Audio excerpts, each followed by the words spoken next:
morning, lighting a fire out in the woods, listening to the birds. I neta siem na siya. Enta Hwulmuhw snay kustenachan.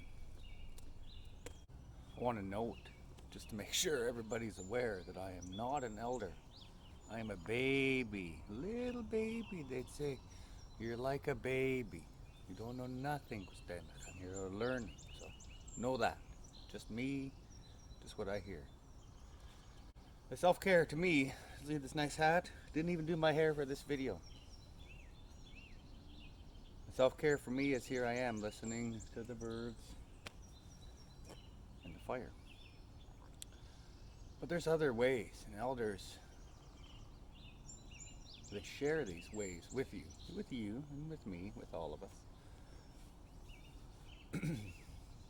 so that we know how to look after ourselves, so we can be strong.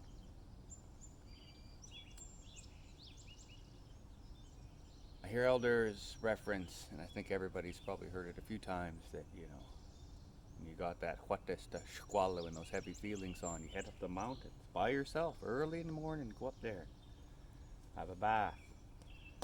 The bath in a creek or the river, wash it off. And they say, if you're not able to get in that water, because you're like challenged with like mobility or like location or something, that you can use the cedar branches. You walk in the forest and you let it rub on you, rub up you, rub all the way down and wash it off you. It's like a forest bath. And they say you just go for that walk. You don't always have to know where you're headed.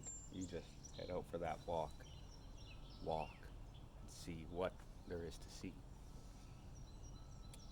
One of the older elders, he referenced with me, that pretty old now, got to be 92 or 93. He says, too old to go for a bath now.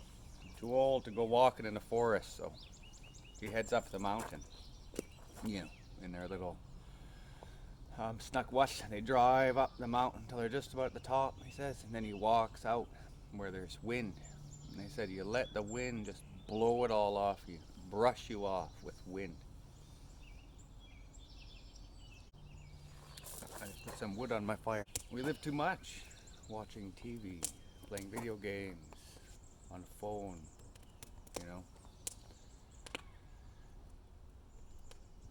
We live too much in a car, in an apartment, at work. Elders always remind us to slow down, even when you're trying to say something. Slow down. Don't need to be in such a rush. You can hear them now. Slow down, kustenachan. While you have trouble talking, you're talking too fast. Slow down. And they're right. Sometimes we just need to listen to the birds, the fire. Or it's Ella.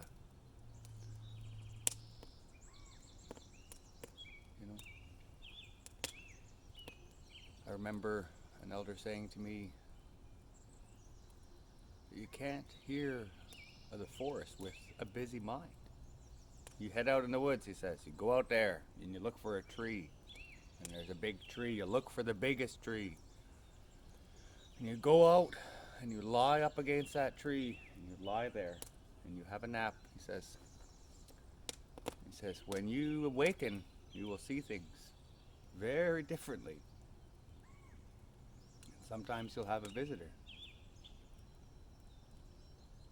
And he's not wrong. We, as Hwulmuhw, or as even just humans on the earth, we are nutsamot with forest. All of these things, all these ideas, as you can probably already tell, they revolve around being in nature, in the world, and being slow about it. You don't run up the mountain and stand there in the wind. You don't run in the river as fast as you can and then run back out again. You go in, you walk. Let me tell you a story. So I used to work with Wilderness International. It was like an organization for German exchange with, like our tribe here. So, like their youth would head here for a while and then our youth would go to Germany for a while. It was really good.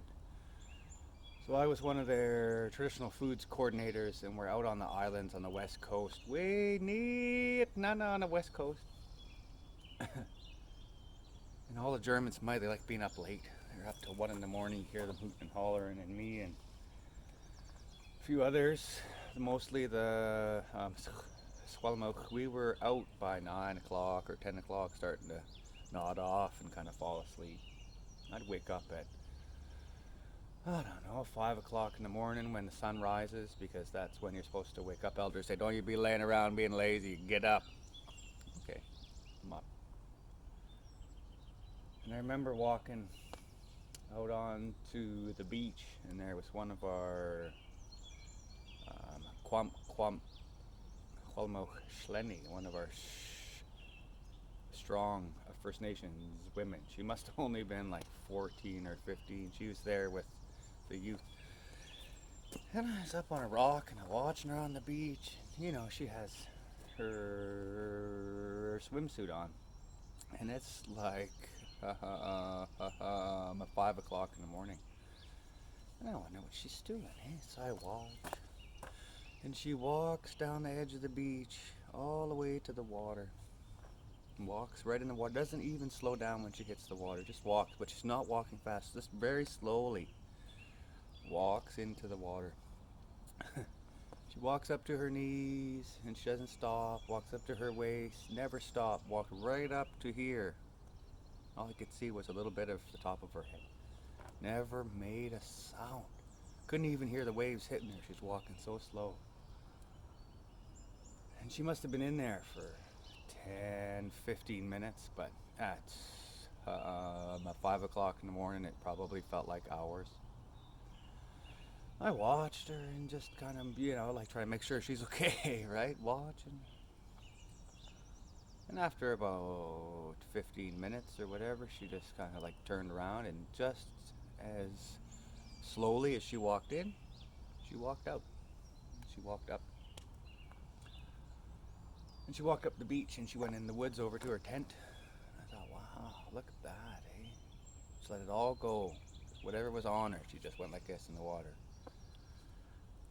And then hours go by, like I have to make everybody something to eat, and like 9 o'clock, we'd like to wake up the Germans because they're up till 1 o'clock, so we wait till 9 because we're nice.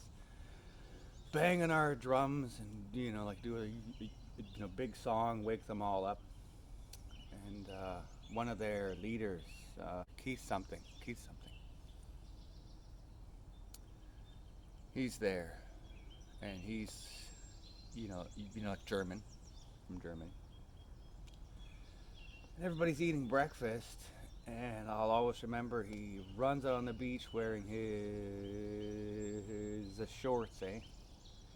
He makes all this noise, rah, rah, and he goes running, and he runs down in that water, and he's splashing himself up, and he's making this noise, jumping and splashing, getting it all over him, and he goes under, and he comes back up, and he's rah. He comes out of that water, and water's, running off him, and he walks up the beach like he's the man, eh? Looked at him, and this is good. I laughed. I said, what? That's good? Yeah, be strong. I said, that little girl was in there at about 5 o'clock in the morning and she didn't make a sound. Huh? Like you think you're real strong? I think she's stronger than you. He didn't like that. He looked really upset. And all I could think is, I get it. Her bath was for her.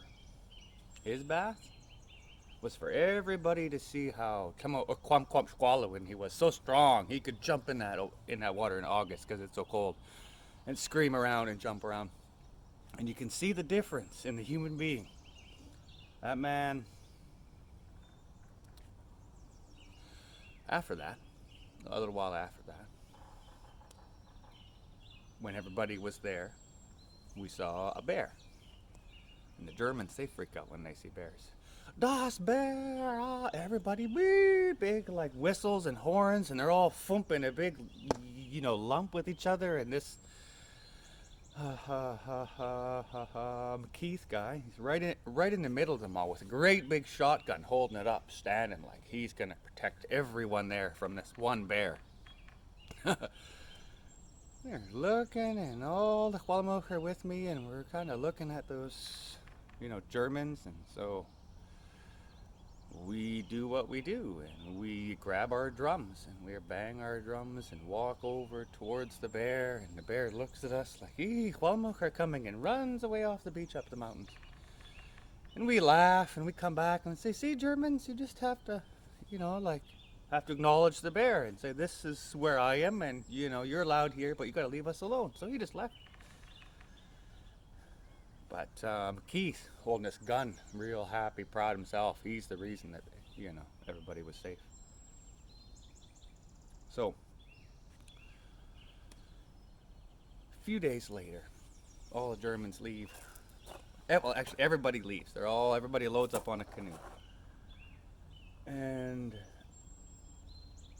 they leave me there because I'm the chef and I have to make lunch. So when everybody gets back, lunch is ready. Got to make sure. When you're a chef, you don't really get to hang out with everybody else. Got to make food. So I'm there, and they're just all about to load up on the boat. And the one girl who, had like the ocean bath, like a few days earlier, she hops in the canoe, and she's wearing like shorts and like a t-shirt.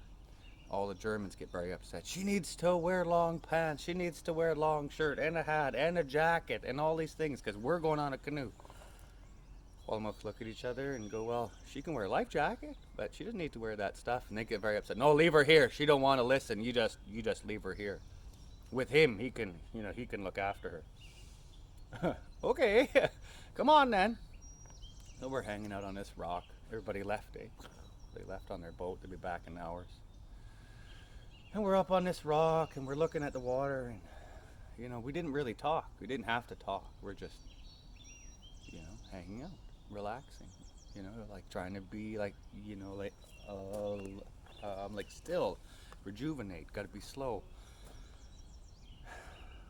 We're on this rock right on the edge of the water, and our campsite was at the edge of some land.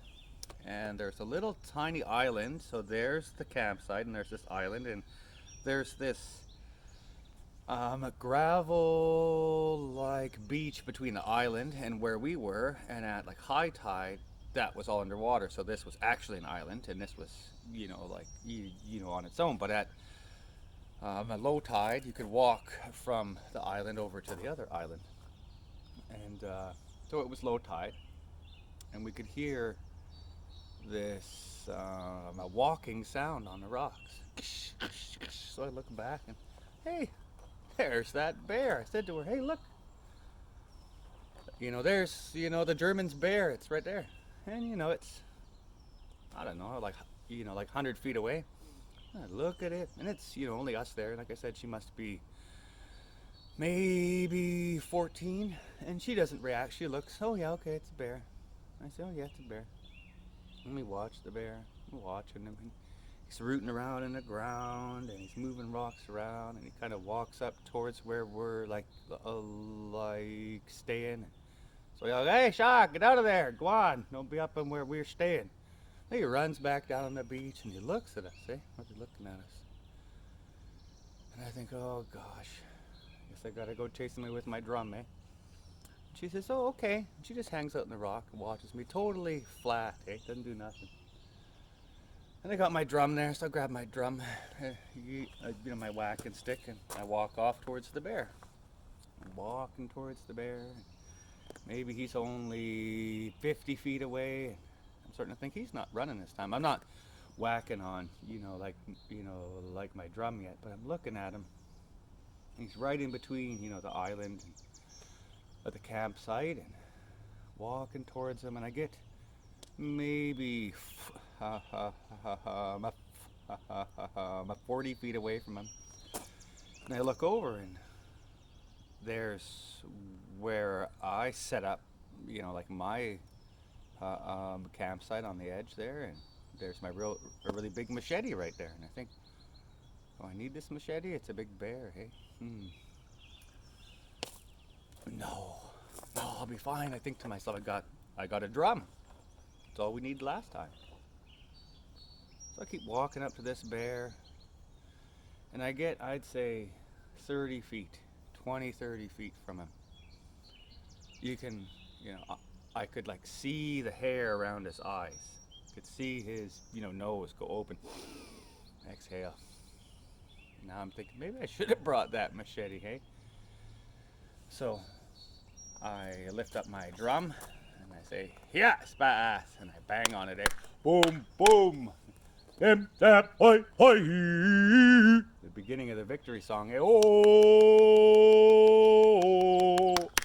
banging on my drum, eyes closed, and I open my eyes and I can hear him crashing, and I think, oh no, he crashes this way up onto that island and ran away. And that, my little girl, she laughed. I heard her laugh. And I looked back, I said, "What is it?" And she goes, "You didn't even have a shotgun. You didn't even use, like your, machete." I just laughed, and we laughed and laughed. Don't need no machete, don't need no shotgun. Use this, and just ask him to leave. And he did. Well, hours go by. All the Germans, everybody arrives back on the boat. They land, and she goes up to them and says, "Oh, there's a bear here." They go, "Oh no," everybody with a big lump. "Oh, there's a bear." He says, "No, it's gone already. It's up on that island and run away." "Oh, sure it did." She says, "No, he used the drum. He walked over to it, and he like chased it away, like with a drum." "No, really? No, no. You guys make it up," they said. They're laughing at us. All I could do was laugh at them and think, well, maybe they need to look after themselves more. We don't realize how the way we treat ourselves is the way we treat those around us. And the way we treat those around us is the way we treat ourselves. I loved that little bear. I was in his house. I was asking him to leave so I would be able to live there for 1 or 2 or 3 days. And he listened. I didn't need a shotgun. I didn't need a machete. I knew where I was. He knew where I was. I treated him the way I would want to be treated, whether or not he's a bear. I looked after him like I'd look after myself.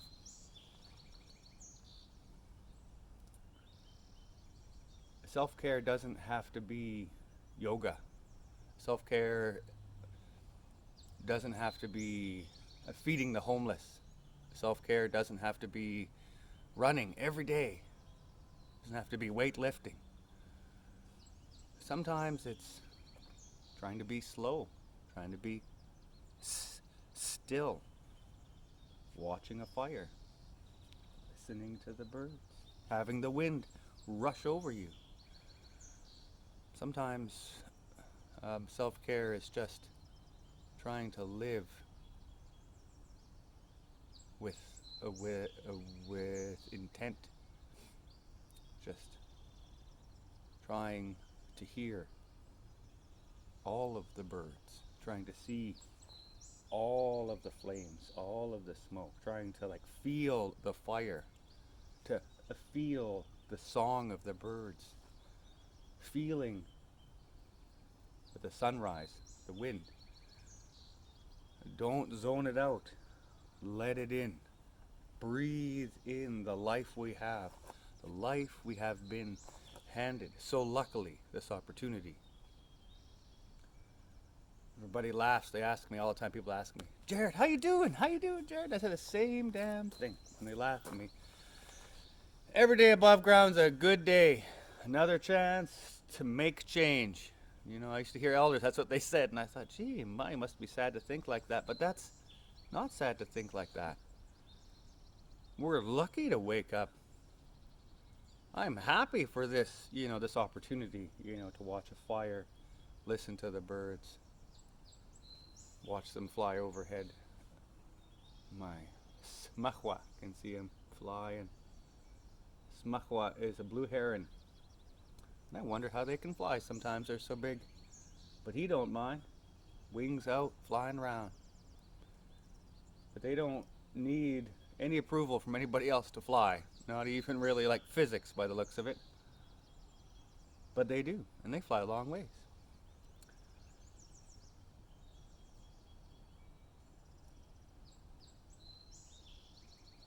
You need to live for your own approval. What do you need? What do you want? How do you want it to be? That's what matters. You want to be strong? You can be strong. You don't have to lift weights to be strong. You don't have to run 100, like miles to be strong.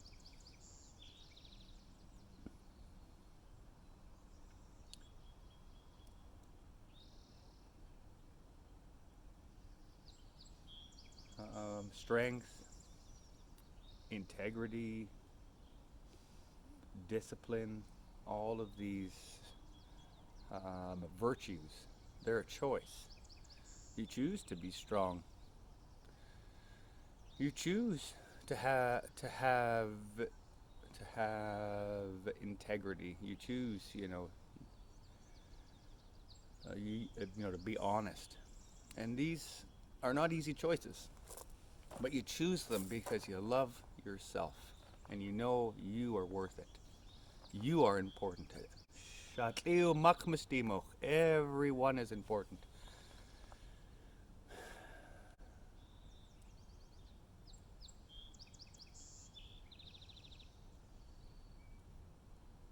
We need to remember that. We do these things to make ourselves love ourselves. Make yourself be able to be proud of yourself. Self-care is helping raise up your own self-esteem, your own self-worth. If you don't love yourself, you can't love nobody else. If you don't really know how much you're worth, you won't know how much other people are worth. Look after you. You're nutsa. You're one. You're number one.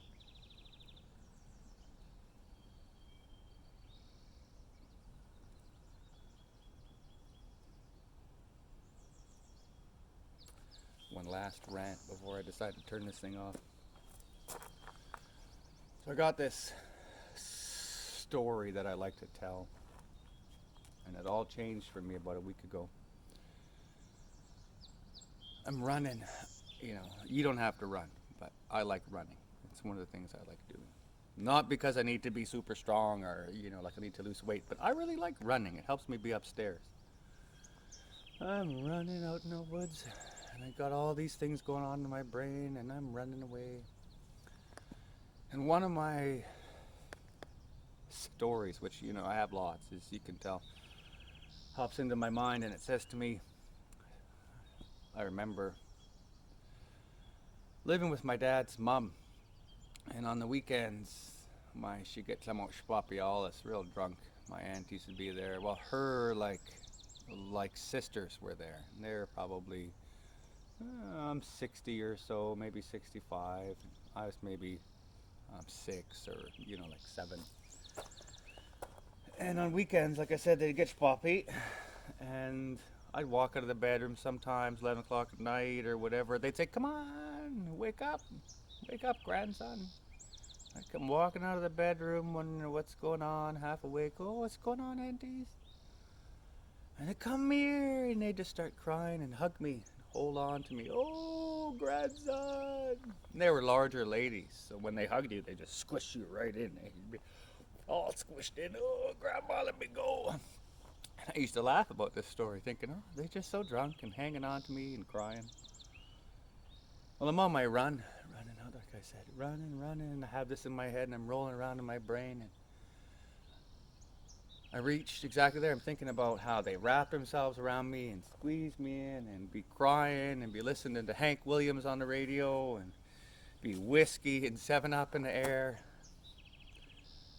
and they were well, it was almost mostly ladies that would be there. All like uncles. Like we're outside, but they'd cry and they'd hold on to me, and they'd say things like, "Oh, grandson, you're so lucky, grandson. Oh, grandson, I love you so much." And, "Oh, grandson, you're the best thing ever happened to me," and "You're so special."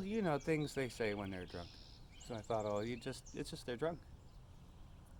But as I'm running in the forest, running, rolling it in my brain with all the knowledge I have from all over the place, kind of smashing together in my brain, and I realized something. They're hugging me and they're crying, not because they're drunk, but because they had never had the opportunity to raise a 6-year-old child, because their children were removed at that age and they didn't get them home until they were 11 or 12. So all their sons were gone that were this age that I was. So when they saw a 7-year-old like child, they were overwhelmed. And that like alcohol just only helps like to exacerbate that like feeling of loss. And so they'd hold me and hug me because that was robbed from them. They were not allowed to hug all of their children when they were that old. They couldn't just hold them and cry and tell them how much they loved them because they were in residential school. And I'm running out in the forest. I'm probably out maybe like 3 kilometers out, and holy lick if tears don't just start running down my face. I start yelling things like, "Yay!"